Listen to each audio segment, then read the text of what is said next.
खुदा उनके कलाम में से आज की तलावत करें। ज़बूर 138। मैं पूरे दिल से तेरा शुक्र करूँगा, माबूदों के सामने तेरी मदद सराई करूँगा।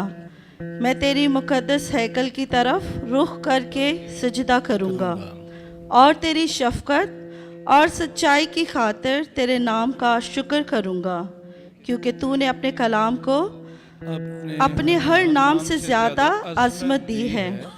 जिस दिन मैंने तुझसे दुआ की, तूने मुझे जवाब दिया और मेरी जान को तक़वियत देकर मेरा हौसला बढ़ाया। ऐ खुदावन, ज़मीन के सब बादशाह तेरा शुक्र करेंगे, क्योंकि उन्होंने तेरे मुँह का कलाम सुना है।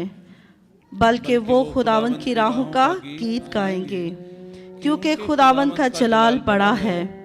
क्योंकि खुदावन अगरचे बुलंद बाला है तो भी खाकसार का ख्याल रखता है, लेकिन मगरूर को दूर ही से पहचान लेता है। ख्वाह मैं दुख में से गुजरूं तो मुझे ताज़ा दम करेगा। तू मेरे दुश्मनों के कहर के खिलाफ हाथ बढ़ाएगा और तेरा दाहिना हाथ मुझे बचा लेगा। खुदावन मेरे लिए सब कुछ करेगा। ऐ खुदावन, तेरी शफ़क़त अब्दी है, अपनी दस्तकारी को तर्क ना कर।